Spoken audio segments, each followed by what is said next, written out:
Hi guys, thank you all for being here. We're going to get started very shortly, probably in about 15 minutes or so. If you could all please silence your cell phones. Also, just to let you know, the first part of this press conference is going to be about a 5-minute long video. There is material that is sexually explicit in nature and not suitable for children. So we will make another announcement to let you know when it's time to step out. But if any of you do feel uncomfortable, please step out as well, and then you can come back in at the conclusion of the video. Okay? Thank you.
children, if they could be, if we could take them out and have them sit in the hallway right now, we'd appreciate that. Thank you guys.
Teachers who display or give a student a book deemed unallowed could face up to 5 years in prison. You heard that right. 5 years in prison for handing a child a book. The law requires books to be free from pornography, instruction on sexual orientation or gender identity in kindergarten through 3rd grade, and discrimination in a way that an individual by virtue of his or her race, color, sex, or national origin is inherently racist or oppressive, whether consciously or unconsciously.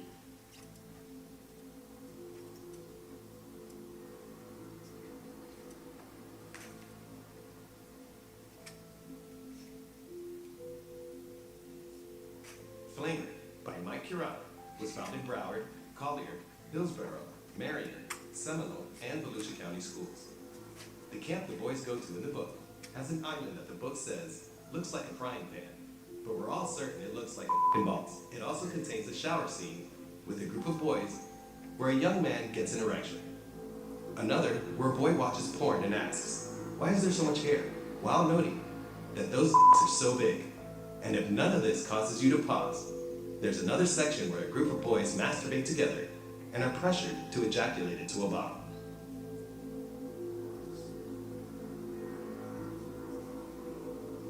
Let's Talk About It by Erica Moen and Matthew Nolan was found in a Broward County school and contains graphic depictions of how to masturbate for males and females, while also including an entire section for anal sex with an encouragement to use a butt plug. Even more startling is the guide on how to sex for children, encouraging them to send photos that don't include your face, hide your birthmarks and scars, and edit out your piercings and tattoos. Books by Rupi Kaur, such as Homebody, Milk and Honey, and The Sun and Her Flowers, have been found in 15 schools. Homebody says masturbation is meditation, and speaks about how the writer wants someone to look me in the eyes when you're down there eating for your life. These books are clearly not just conversation starters about the birds and the bees. They are pushing an agenda. Genderqueer was found in Orange, St. Lucie, and Hillsborough County schools, and is a graphic novel depicting masturbation and encouraging trans surgery by equating the scars from top surgery, the cutting off of females' breasts, with a tattoo.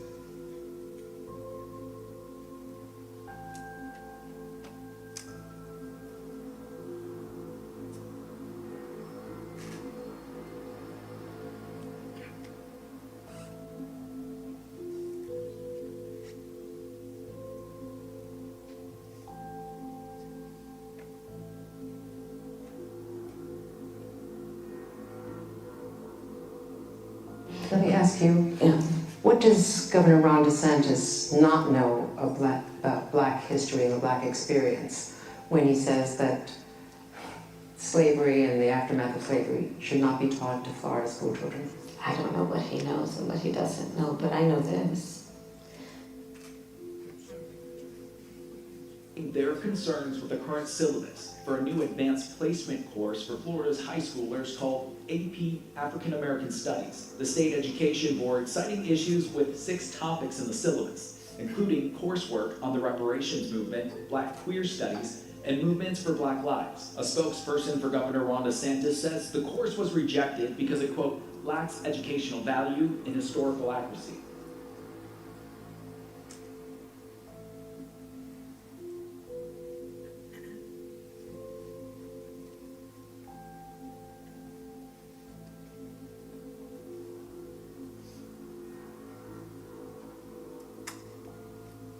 The latest to be pulled for review, a book about baseball legend Roberto Clemente. A passage in Roberto Clemente, Pride of the Pittsburgh Pirates, references the racism he faced in the U.S. A is for activists, where L is for LGBTQ, T is for trans, and Z is for Zapatista, a far-left Mexican terrorist group. This book was found in 6 school districts: Broward, Hillsborough, Orange, Lake, Pinellas, and Monroe. Listen, I'm going to say this one more time. Elements of critical race theory are not taught to 5-year-olds. It's not taught to 8-year-olds, not taught to 10-year-olds. Not My Idea, a book about whiteness, which was found in elementary schools in Orange, Lake, Hillsborough, and Broward counties. We will not teach that racism is a white person's problem. We will teach that it is a problem for all to tackle. We will not inject it to a young child's mind that a contract binding you to whiteness will get you stolen land, stolen riches, and special favors.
Good morning.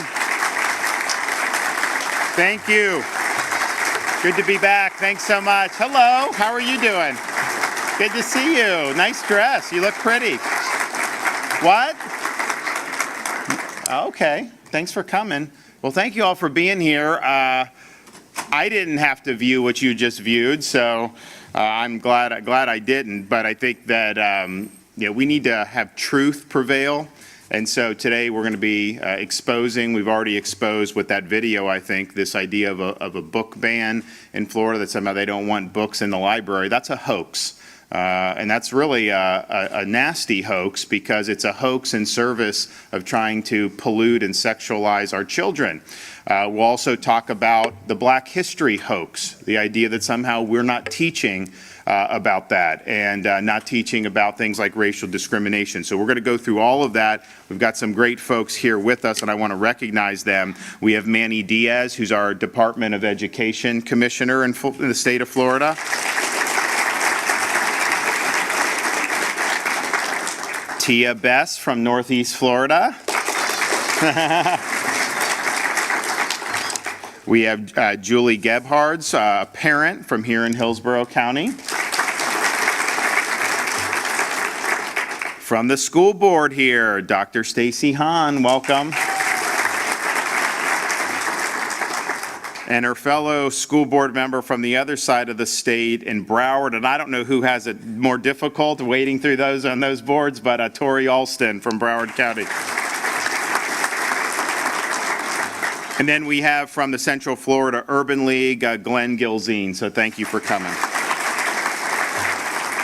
So we have seen over many weeks, so first of all, I think that that video, I think some of the news had to cut the feed because it's graphic.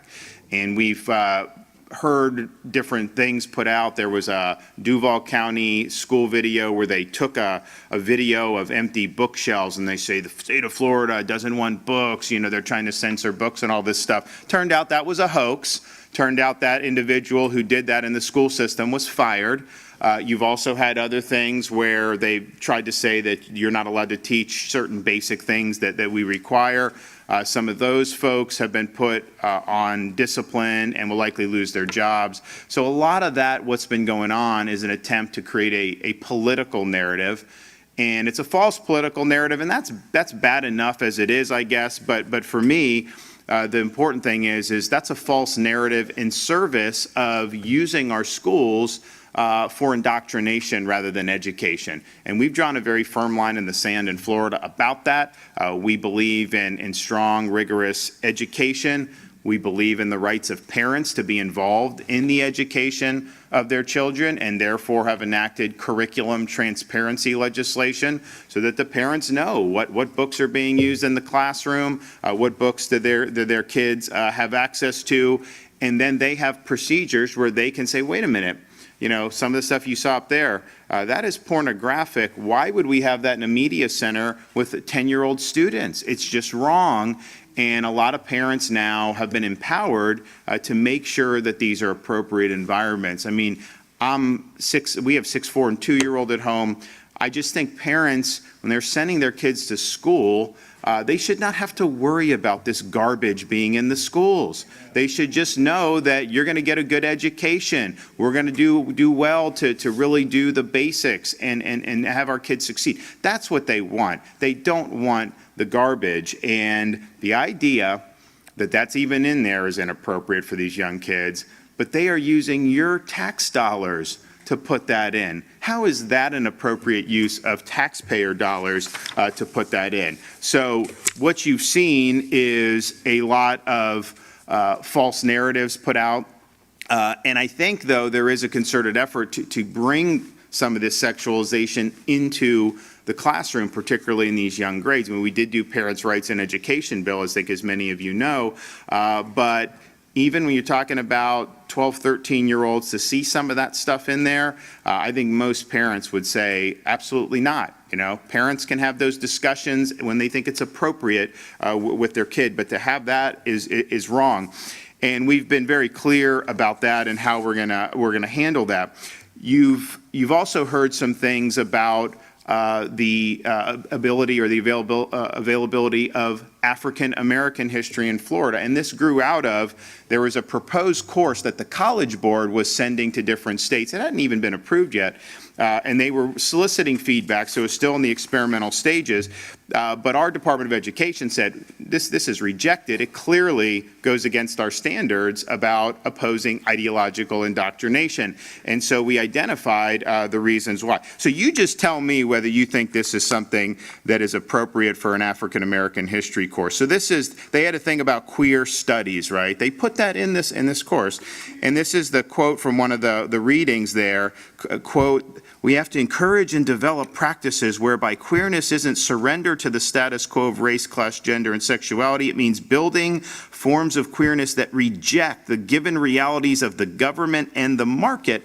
And I'm just thinking to myself, you know, why aren't we talking about Frederick Douglass? You know, why aren't we talking about things that I think can really matter?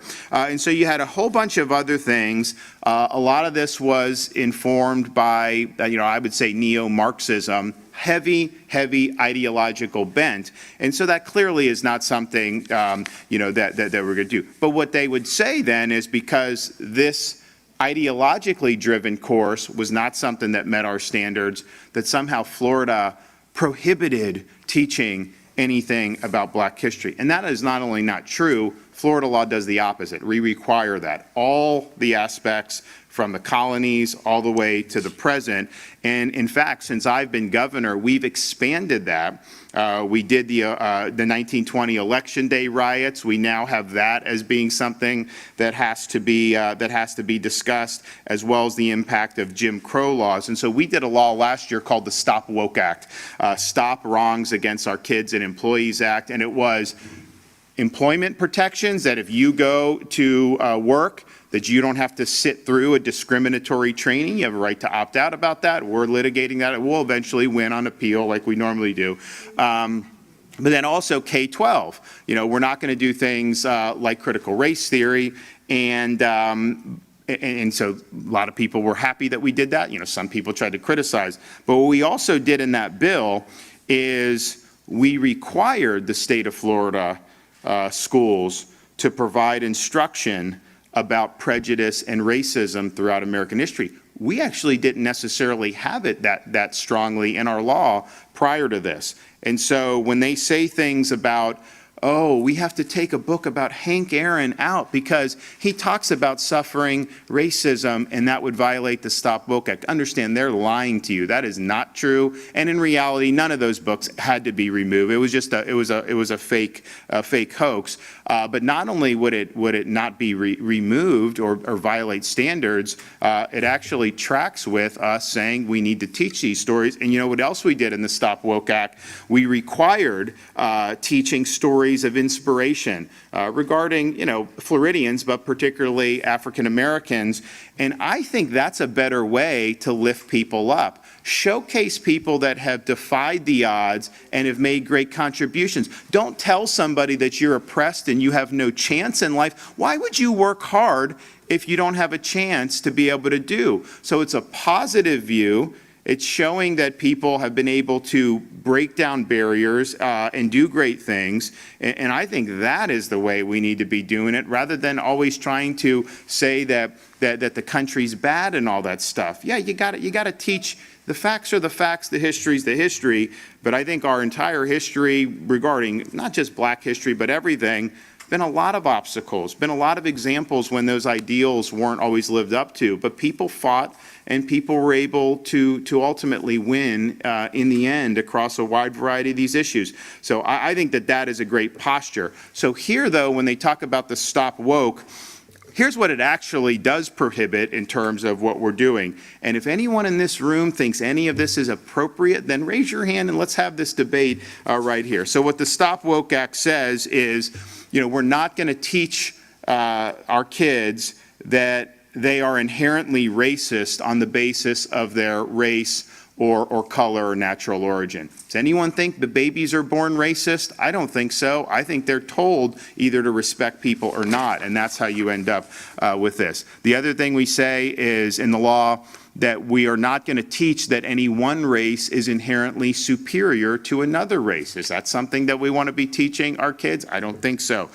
We also say that, of course, I think everyone has to agree with this, it's wrong for discrimination on the basis of race, color, natural origin, etc.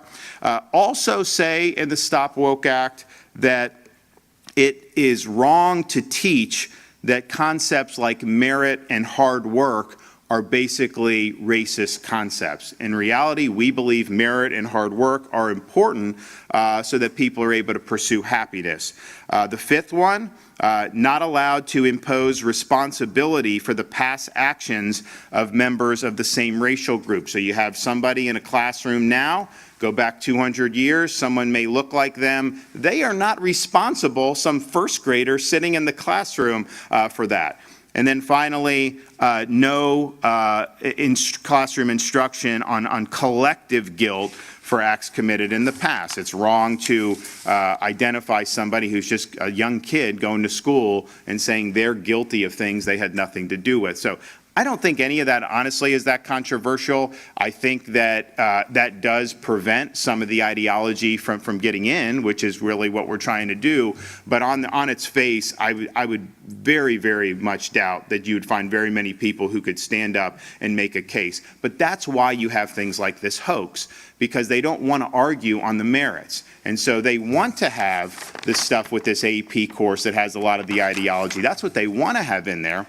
But they don't want to have to argue all this on the merits. They want to be able to say, oh, no, Florida's not allowing to teach Black history, all this. They want to try to do that because they think they're on better ground. Well, they're lying, and so that's not really good ground to be on, but they can't defend their positions on the merits, and so that's why you have this situation. You also have, in terms of the pornographic material, there were reports saying, oh, teachers are so worried, they may end up being charged with a third-degree felony for having books in their classroom. And just understand, that has nothing to do with the Stop Woke Act, has nothing to do with anything we've done since. There is just a long-standing Florida law, has nothing to do with even schools versus not schools. Long-standing Florida law says that it's unlawful for adults to provide pornography for minors. Does anybody disagree with that? Do we want to be in a situation where, of course not. So when they're citing that law, acting like somehow that's chilling what's going on in the library, it's been the law for a long time. I don't think it's ever been appropriate in the history of Florida for adults to be providing pornography to minors. And so that's just, that's the law, that's just, it is what it is. And I think that most people believe that we should keep it that way. They've also tried to say, because they say, oh, they're having to empty the libraries, they're having to cover books because of this and all this other thing. And that's a hoax as well. The Department of Education, when this was started to go out, they said, okay, tell us what you've actually done. Have there been books in a library, classroom, media center, whatever, that were pornographic or that didn't meet state standards? And so they were able to survey all the districts, and I think a lot of districts never had any problem, right? I mean, I think, but some did. 87% of the books that were identified as school districts as being problematic, they were pornographic, violent, or inappropriate for the grade level in some other manner. That's 87%. That's the bare minimum.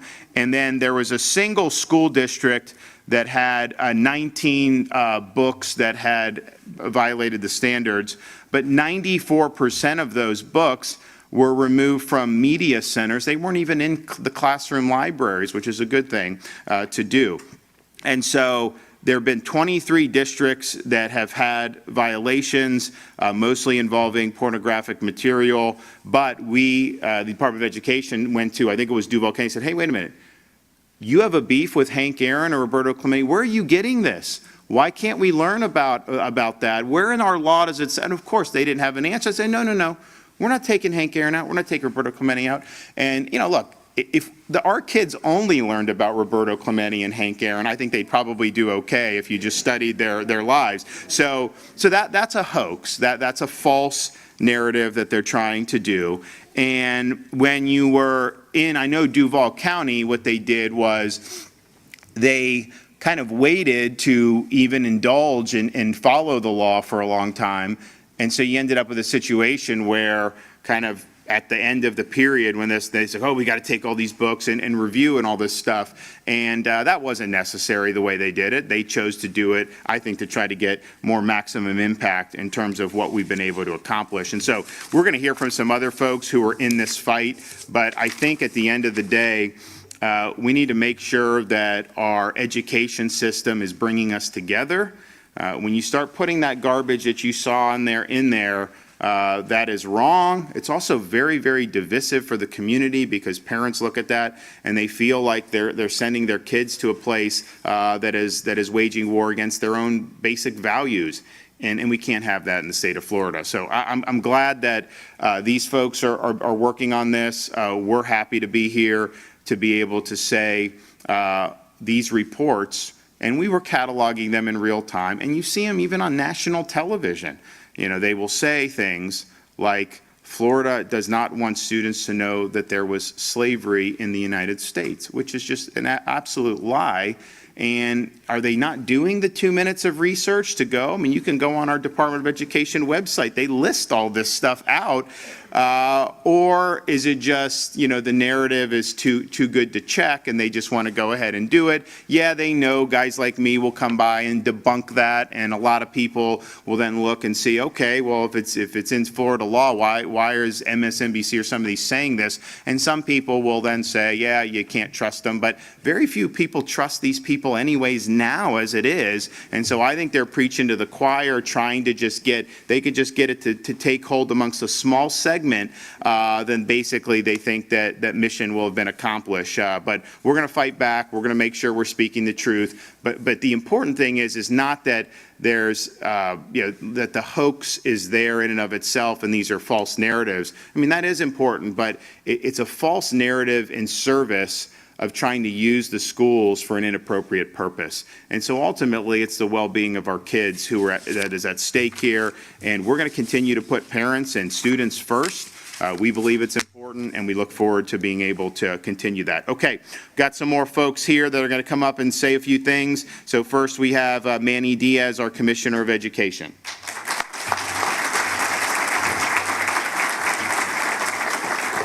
Thank you, Governor. And Governor has shown incredible leadership on education, and all the critics can do is step up and create lies or mislead. One of those, as the Governor mentioned, which was on national media and caught up on Twitter, was Randy Weingarten, the head of the National Teachers Union, claimed on Twitter that Florida had banned To Kill a Mockingbird, only to find out from our response that it's actually on the recommended list of reading for our students in Florida.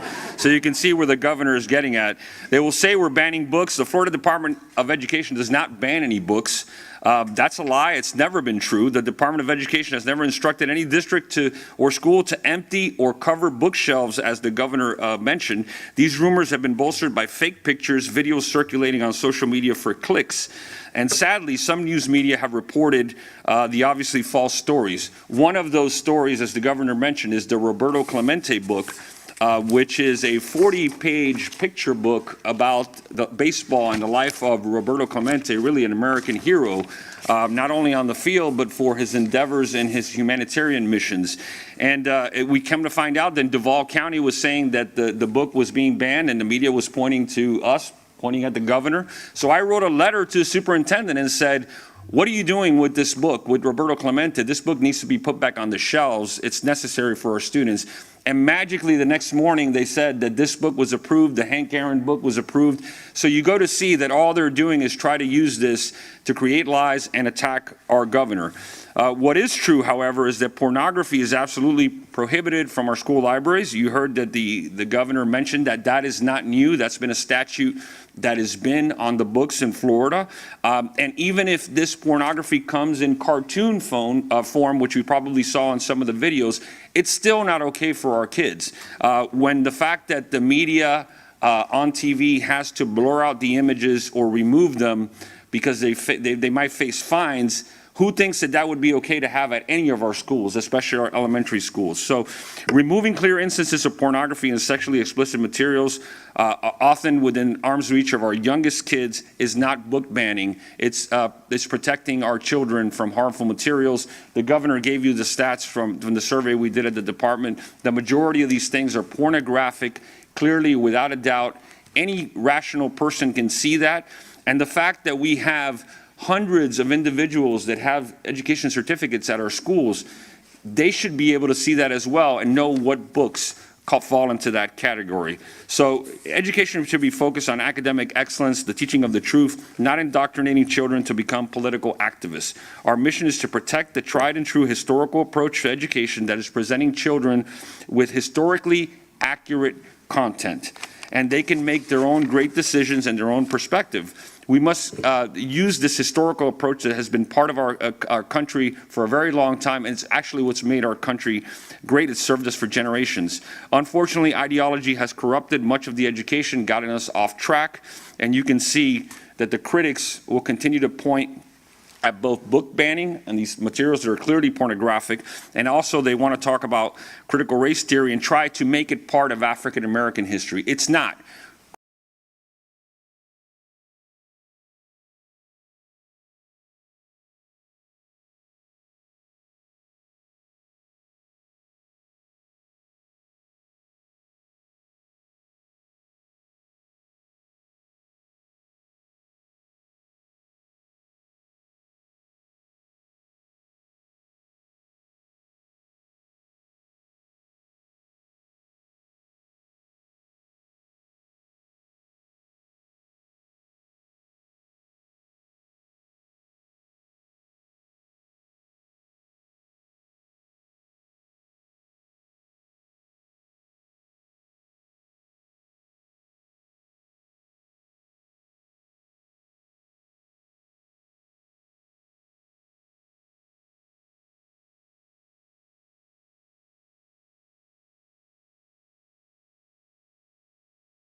Estado de la Florida, lo que queremos es que los niños puedan ser niños, que no haya pornografía en nuestras escuelas, en las bibliotecas de nuestras escuelas, y poder avanzar la educación y no endoctrinar a nuestros hijos y hijas.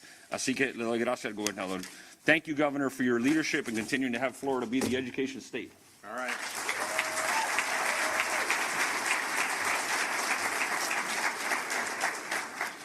And I think he, one point is when they say if you have some of this material not appropriate for schools, when they try to say that somehow like the book's being quote banned, like adults can do what they want on this stuff. That's available for everybody. Some of that stuff would not be entertaining for me, but that's fine. I mean, you have the ability as an adult to make your decisions. But 8-year-olds, 9-year-olds, to have that thrust in them is not something that's appropriate. And, also Manny just mentioned, they try to, whatever they can use a cudgel against me just because I'm a target, that's fine. I do kind of chuckle, and I mentioned it yesterday. Whatever something happens in Florida, it could have nothing remotely to do with me. If they could try to make it bad, they put my picture up there. Florida does this. They did a thing. There was a legislator that filed a bill that the media, didn't like, and I said it's not something I support. Purportedly, that bloggers would need to register with the state under certain circumstances. So they'd be reporting on this, and they'd have my picture on there when this is not a bill that I've advocated for. It's not a concept I support. I don't support, but yet they do it because they get more clicks if they can rope me into it, and that's just kind of the way it is. Okay, we have Tia Bess. Come on up.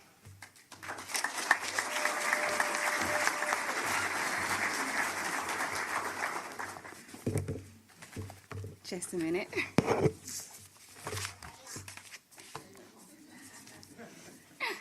Thank you, Governor DeSantis, for keeping our schools safe and keeping our children safe as well. Let's give another round of applause for Governor DeSantis. So today I stand here as a mother, a wife, a patriot, and a concerned citizen. For years I was a lifelong Democrat, but I changed my political affiliation in wake of the COVID pandemic. When my son was 8 years old, at the time, he was actually 5 at the time. Right now he's 8. My son's school required him to wear a mask, a face shield, and sit behind plexiglass. They told me that I either had to mask train my son or potty train him. At the time, he was on the autism spectrum. He was speech and hearing delayed and relied on reading lips. But how can you thrive when you can't see anyone's mouth? Excuse me. And the more I became involved with my son's education, the more I started to see behind the educational curtain. My son was just a dollar figure. He wasn't an individual. It wasn't until I said enough is enough and I stopped and I took a stand. I decided to join a group called Moms for Liberty. Now, Moms for Liberty has been receiving a lot of negative information because people think that they're just for Republicans. People look at groups like this and believe that they're just for white Americans. Well, last time I checked, we're all Americans.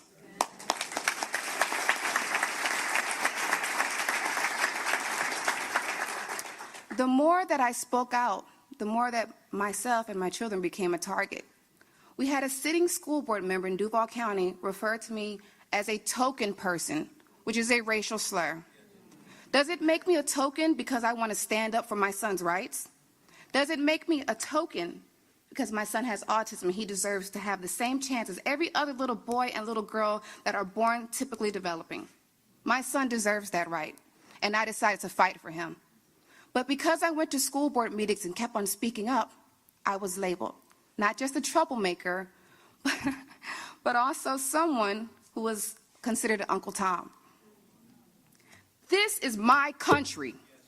My father fought in Korea, and he didn't fight for this type of America. One true America. The color of my skin does not determine the amount of my parental involvement. As a Mom for Liberty, we don't co-parent with the government. Mother knows best, and we all know that saying. They did not say government knows best. They did not say school boards know best. They said mother knows best.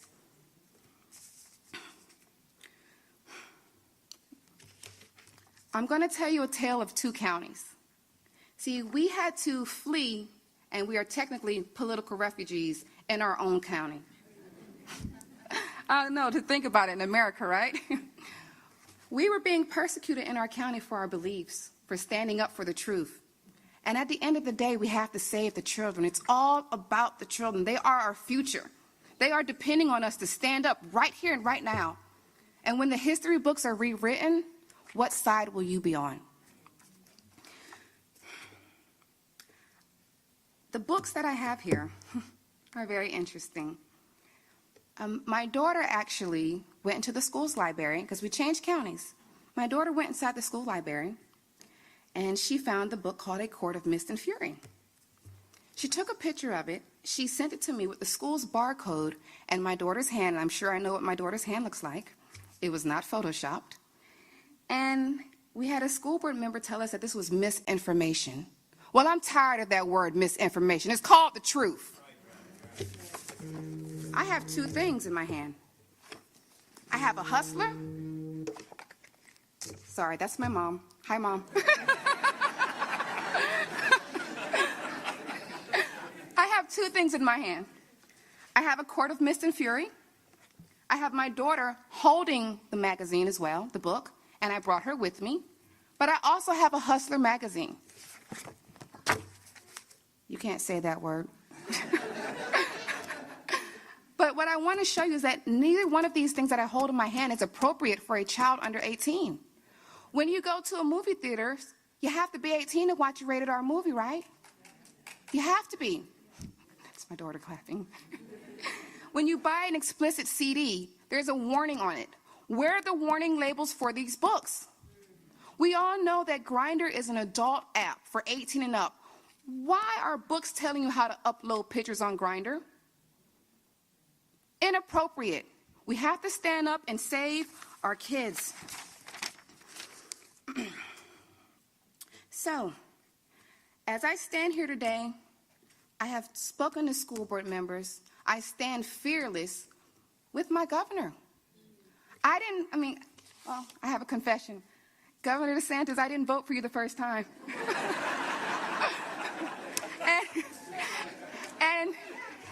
And I speak of this as a woman of color because we're taught that if you look like me, you have to vote Democrat.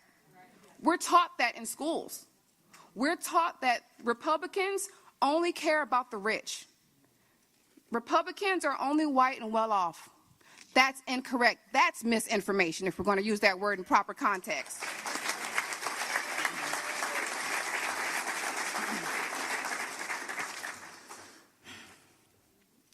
I must admit I was a little bit nervous at first, but I have to speak the truth.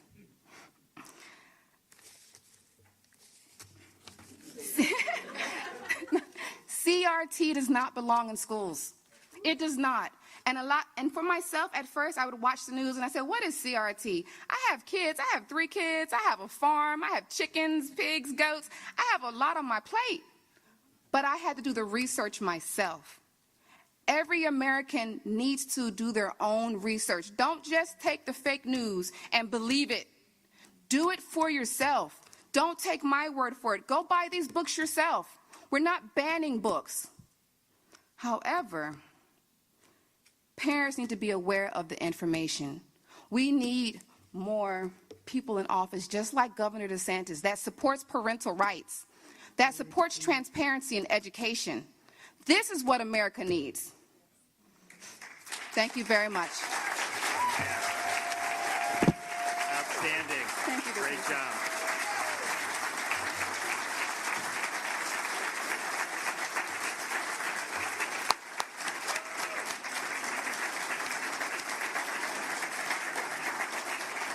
Great job. Thanks so much, Tia. Okay, Julie, come on up.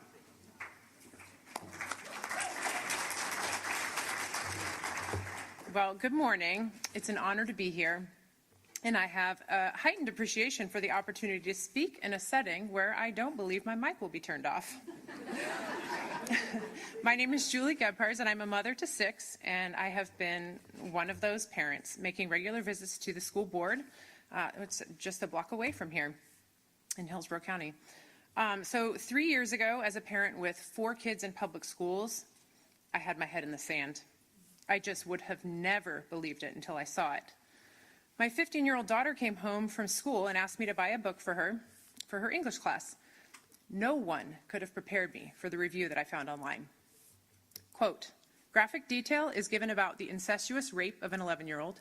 The book graphically discusses prostitution, incest, rape, pornography, pedophilia, nudity, bestiality, and sodomy, end quote. But it actually doesn't end there. There was more. But I don't want to say it here. After I read this review, as you can imagine, a million questions came into my mind. Like, who put this material in the schools, and why would they do that? I began to dig, and what I found was a profoundly deep cesspool of filth. Now I have a growing list just here in Hillsborough County with over 300 books, book titles, with over 10,000 volumes just here in Hillsborough County, and that's only my personal research. There's bound to be way more. Sadly, Florida school libraries are filled with pornographic landmines. The more I dug, the worse it got. Week after week, I found myself saying, I just found the worst book yet. But lo and behold, descriptive sadomasochistic sex in the book Identical by Ellen Hopkins was not actually the worst. Incidentally, we have over 400 of her books in our libraries, all with the same themes: glamorizing drugs, sex, self-harm, and suicidal ideation. Glamorized. Can it get worse than this? How about a detailed description, multiple detailed descriptions of exceedingly violent, incestuous sexual assault by a mother and her father who raped her in Push by Sapphire. We have 10 copies here in Hillsborough County. I probably don't need to mention Genderqueer. I think everyone's familiar with that book, but of course we have that here too. Oh, and a graphic novel. You won't believe this. It depicts a satanic orgy. That is in Sumner High School right here in Hillsborough County. Volumes 1 and 2. Finally, I end on the book titled This Book is Gay, which contains detailed instructions for oral sex and every other type. This book destigmatizes pedophilia in the chapter titled The Ins and Outs of Gay Sex. The book even contains 5 steps for using a sex hookup app, telling kids that, quote, the benefits are obvious, quick, easy, and uncomplicated sex, end quote. It is in a middle school library here in town. In fact, just 2 days ago, I learned that the appeal to my original book challenge went to a district-wide committee, and that committee had head media specialists, both head media specialists of Hillsborough County, and all kinds of school district leaders with titles here in Hillsborough County. That committee came to the same conclusion as the school committee, which was to keep This Book is Gay in the middle school. Clearly, we need a strong, fearless leader to take a stand against the ideologues and hold them accountable. We must have legislation without loopholes. There are some bad actors in our schools who will try to exploit every little loophole. And it is simply not fair to hastily slap on the book banner label. For heaven's sake, huge book retailers and public libraries everywhere are proactively filling end caps with these banned books, available to anyone. How ironic. It is simply a lie to say these books are being banned. Like every school in America is banning Playboy, right? Let's hope so. This is about discretion. Schools should not be able to approve harmful literature. This is educational malpractice. We saw in November the will of the people expressed in the landslide victory for our governor. I personally voted for him in large part because of his stand with parents against the indoctrination of our youth. We are now asking our legislators and our governor to continue to do all that they can to create a safe place for our kids to learn and to hold ideologues and bad actors accountable for their decisions.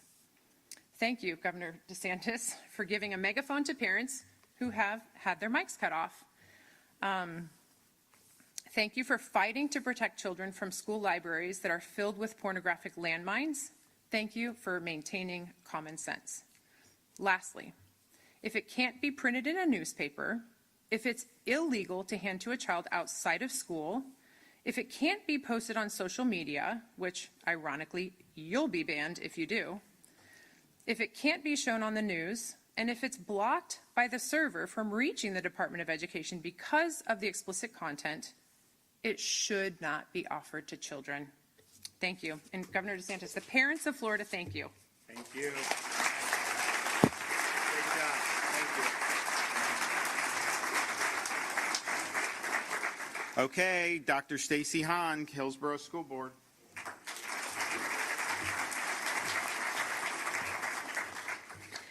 Good morning. Thank you all for being here today. Governor DeSantis, thank you for giving me the time today to speak and also for highlighting these issues and for busting the myths today.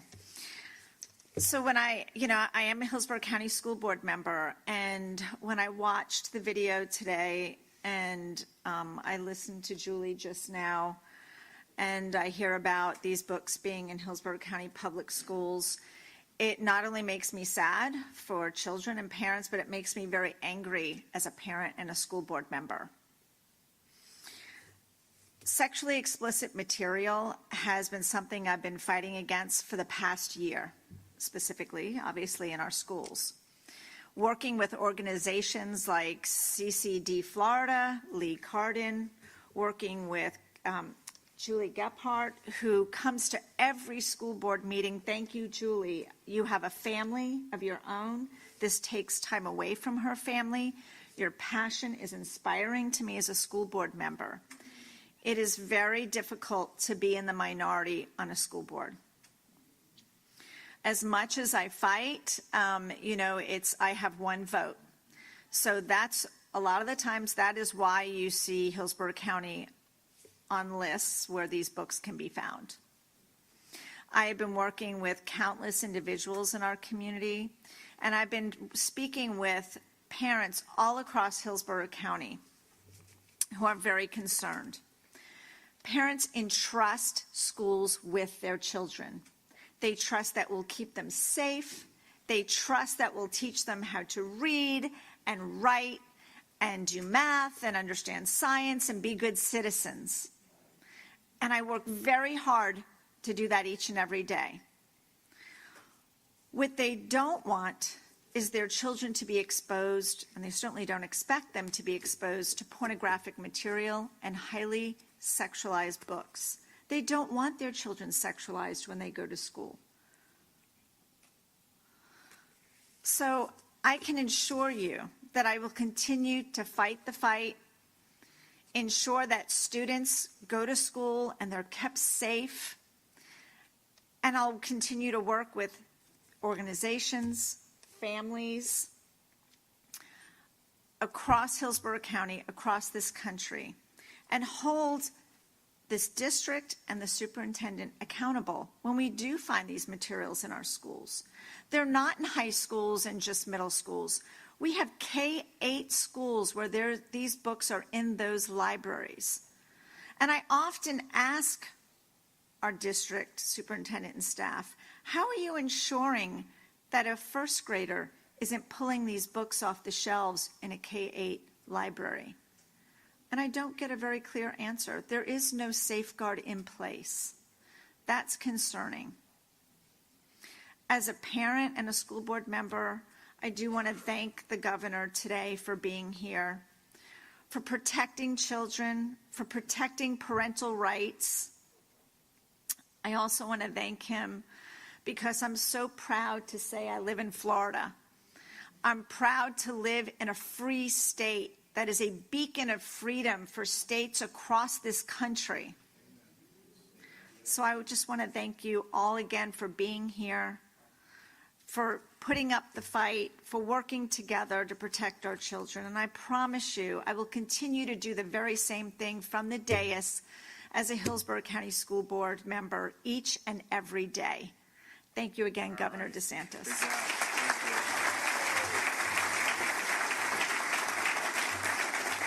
Thank you. And I think the main issue is what both the last few speakers have pointed out how inappropriate it is to be having this. Kids should not be exposed. Parents don't want that to happen.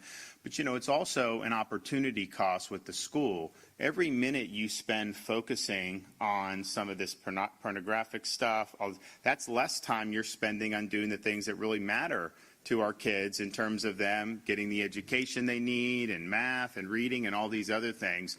And so it's the only way you make that decision, in my judgment, is if you're putting your own agenda ahead of the well-being of the students. And that's what we see too often. Well, these issues are important. Probably the belly of the beast, or one of them, has been down in Broward County. And we had a shakeup on that school board. And basically, it was a response to the Parkland massacre when I became governor. We removed the sheriff of Broward County, and then we started a statewide grand jury looking into Broward and other districts about their school security practices. The report ended up finally coming out. It's like they really worked to delay it, recommended the suspension of, I think, 4 or 5 Broward school board members, and so we would do that. We were able to get really a reform board in there for the first time in a long time. Now, they've had elections, so it's shaken back up a little bit, but Tori Alston has been there really fighting the fight in territory that sometimes is difficult. Although I would say we did a lot better in Broward than Republicans used to do, so maybe the times there are changing. So Tori, come on up.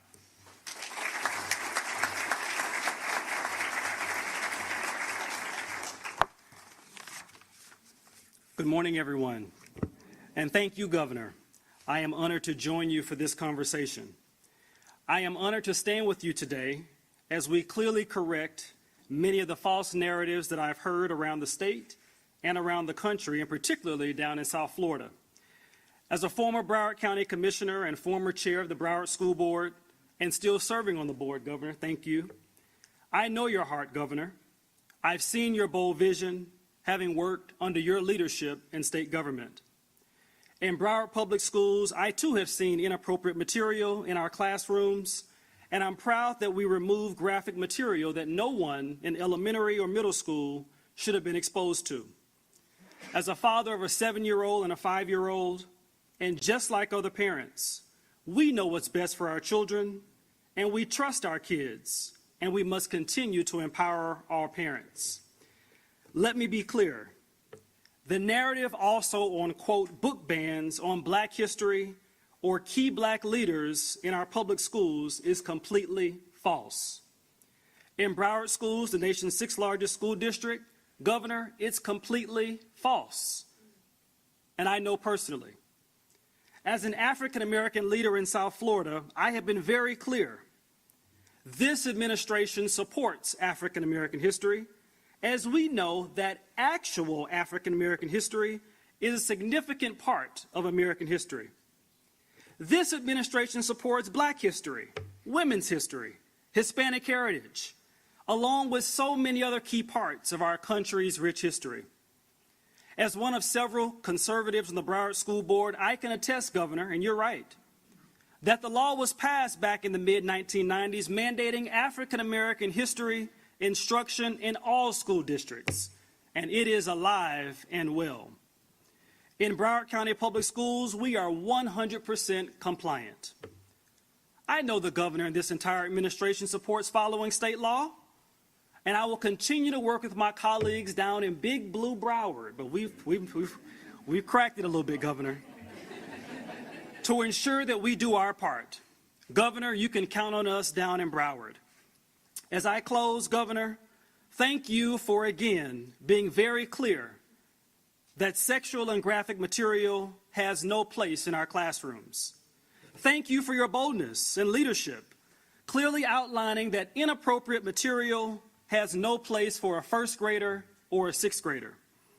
And thank you, Governor, for correcting this narrative on many of the, quote, book ban myths that we've heard all across the state. Governor, I am always proud to stand with you, and thank you, sir, for your leadership. All right, great job. Thank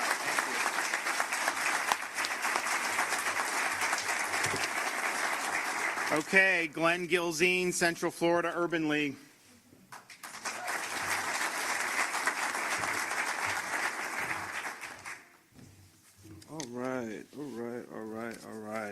So the challenge is when you go last, everybody takes your talking points. Everybody takes everything, right? I want to thank the governor, thank the commissioner for your outstanding leadership. But I got to start off with this one quick quote.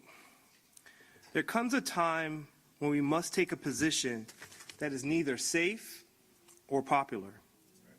But we must take this because one's conscience says that it's the right thing to do. Those are words from Dr. Martin Luther King. I stand here as an advocate for low-income black kids. Our community is in dire need of the right type of intervention. We need to focus back on the basics: reading, writing, math.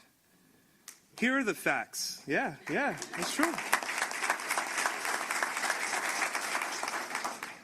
Here are the facts. I come from Orange County, Central Florida. Over 65% of black kids can't read on grade levels in grade 9 through 12. That number is even worse, where 80% of black kids can't do math on grade levels. The achievement gap is so wide it's roughly 30% between black and white kids. Where's the march? Where's the protest? Where's the outrage for the facts? Other than the fact that we're focusing on false narratives and false media. I work for a nonprofit organization that relies on donations. I wrote an op-ed standing up and stating the truth, and I tell you, I had donors call and cancel my donations. I had people call the National Urban League to get me fired. I've even received a letter in the mail that said my days are numbered, right? But you know what? I stand here because I'm doing what's right. We're here because we're doing what's right. So yes, I stand with our governor as he makes record investments, and also our commissioner, as he makes record investments to close the achievement gap between black and white kids. Yes, I stand here with our governor as he fights for education freedom for all students, making sure that all kids get access to school choice and all the other items as needed. So let's do what's right. Let's not get caught up in the fake narratives and the headlines. Let's focus on the children and let's focus on the facts. Thank you, Governor, for your leadership. Thank you, Commissioner. Good job, man.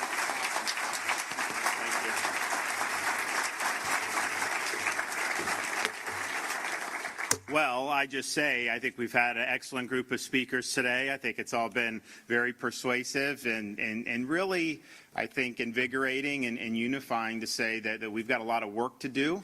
Let's do the basics.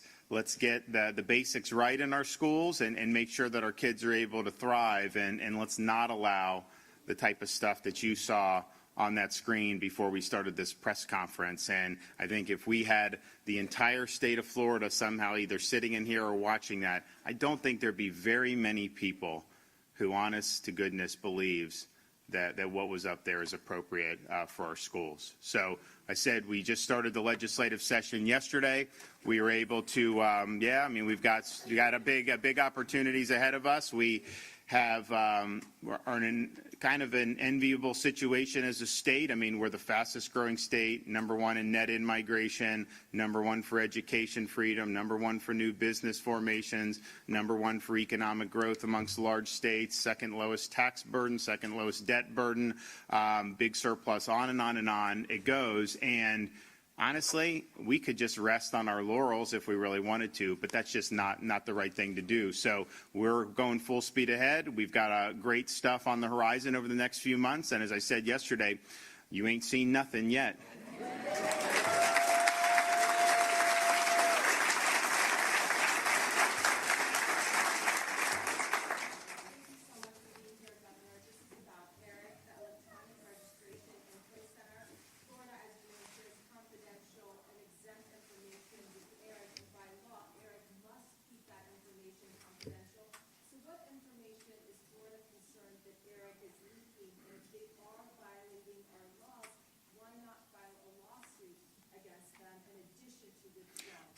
Well, I don't think that that's off the table. I mean, I think Cord Bird, the Secretary of State, has been running this to ground. If there's action on behalf of somebody, I think we would want to take it. Look, the whole idea of ERIC if it worked well, could be good. I mean, for example, you have someone that votes in Hillsborough County that also has a place in New York.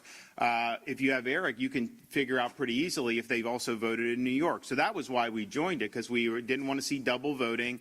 In Florida, we're a transient state. People come and go. We obviously attract a lot of migration. So there was reasons why we wanted to do it. But the way they're using that data has been very, very concerning, and not just violating the confidences and the privacy, but using it for partisan purposes. And so it was recommended to me that we withdraw from it. I think that that was the right decision, but that does not mean there will not be follow-up actions on this matter. Yes, sir. Sure. We did speak with some teachers in Manatee County who, at the time, this was about a month ago, decided to remove small like their classroom libraries. They said the reason was that it would take a long time to vet each one and have a media specialist or a librarian who was approved check each one of those books to make sure it's okay. Is that maybe an overreaction? Should they leave those books? What's the problem? Well, so here's the thing. The curriculum transparency law was signed last spring, right? So this is not anything new. We've empowered parents. I did press conferences saying that we want to do that. So this was not anything that should have waited this long. But just think about it. Okay, if you have books in a classroom and maybe it's like a middle school thing and you have the life of George Washington, does that really take a thorough review of that? No. You have the life of Frederick Douglass. Does that really? No, it doesn't. Okay, so I think some of this that was being done, and I don't necessarily know about Manatee, but I can tell you in Duval what they were doing, it was intentionally trying to create friction and trying to create issues to then act like something was wrong in the state of Florida. And that stuff is not something that's going to take a rocket science to figure out, shouldn't be in the schools. And if you are familiar with Florida law, because one of the things they were saying to try to make a narrative about the African American history was, oh, Stop Woke Act, you can't discuss racism. So if someone had that is totally false. And in fact, the Stop Woke Act said you must discuss discrimination. And so that knocks out a lot of those objections right off the bat, were some of the ones they were trying to say. So you really don't have a lot there other than things that are just patently inappropriate, and that's just kind of the nature of it. But most schools didn't have an issue with this because they saw that the transparency was in effect, and they made sure that they were in order. And a lot of them, to be fair to them, because like some of the stuff in Hillsborough is concerning. There's no question about it. But the vast majority of the school districts in Florida are not ordering those books. I mean, that's a good thing that they're not trying to do that.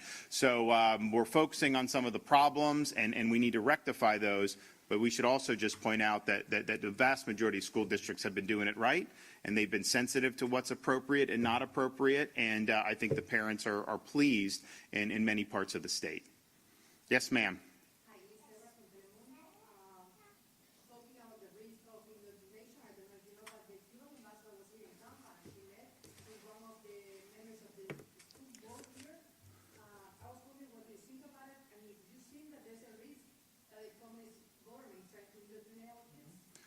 I think the Cuban regime has been a crime against humanity. I think that they extinguished people's liberties and freedom on the island of Cuba. I think that the folks that have fled that regime, their descendants, particularly in southern Florida, because of that experience, have represented the beating heart of freedom in this state, because they understand that it could all be taken away.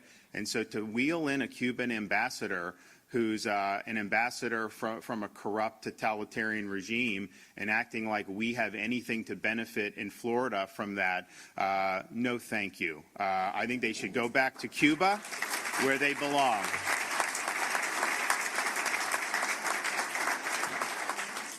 Governor, you tweeted yesterday about Novak Djokovic. I'm a huge tennis fan. I'm going to Miami Open. I'd love to have a chance to see Djokovic, but he did get deported from Australia after getting all of the different permissions that he requested.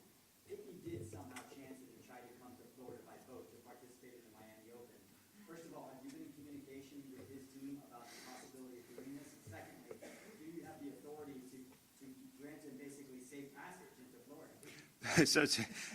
So we've actually been working on this for many, many weeks. So Novak Djokovic, I think as you guys know, number one tennis player, one of the best ever.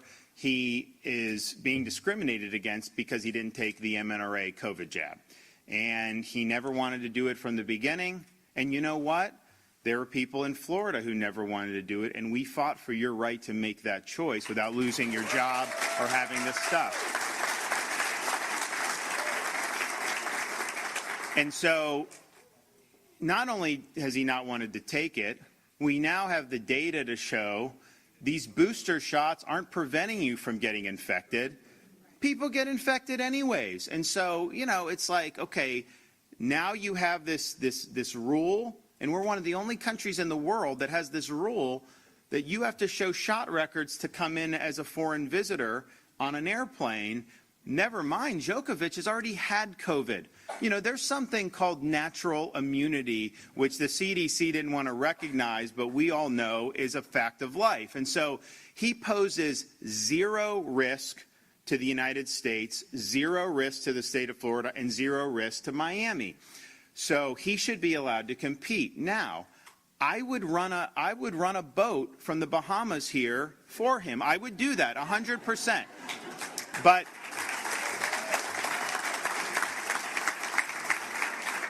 But I think his people are looking at it, and I'm not sure that's the way they want to come into the country, which I understand.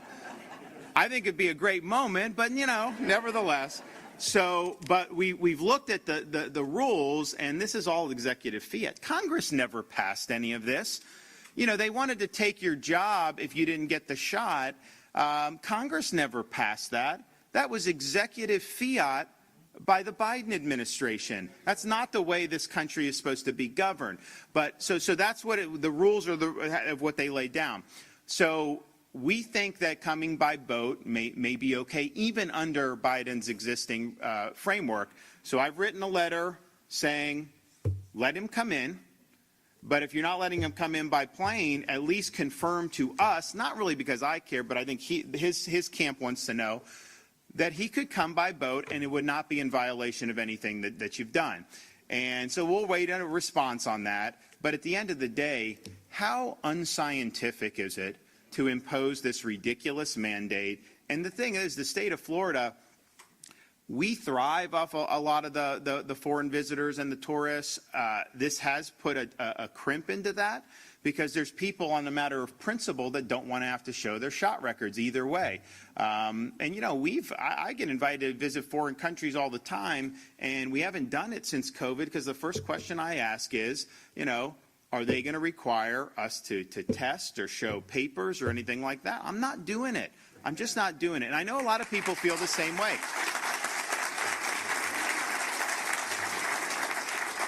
But it is wrong to discriminate against somebody based on the choice they've made regarding this. It was wrong when the shots first came out and everyone said that they were going to work and end COVID.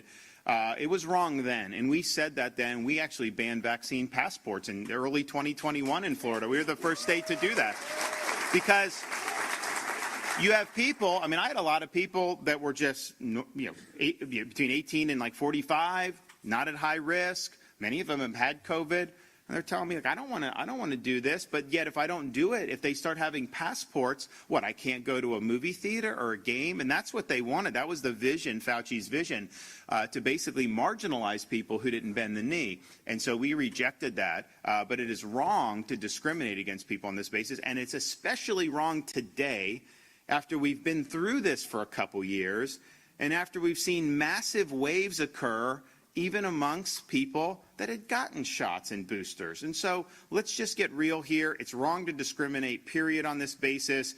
But how unscientific is it to cling to this particular mandate when we know that people are getting infected and people are spreading it, regardless of the booster shot? So I hope he's able to play. I hope that the president will, you know, not necessarily even grant him special. I think what he should do is just repeal the rule. It's not a good rule, and it's not something that makes sense. And we're one of only a handful of countries that do it. But I would just reflect on this. The fact that they're still clinging to the fact that they were in court down in Miami a month or two ago arguing for the reinstatement of the air travel mask mandate They want that reinstated. They were arguing for that.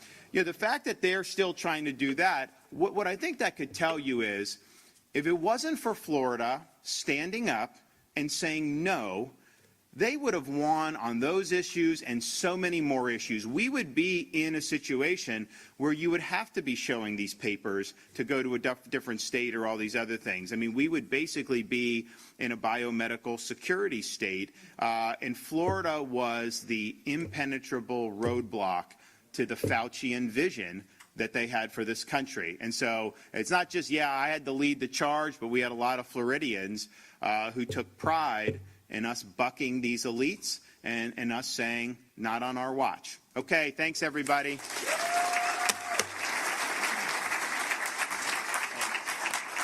guys. Great job.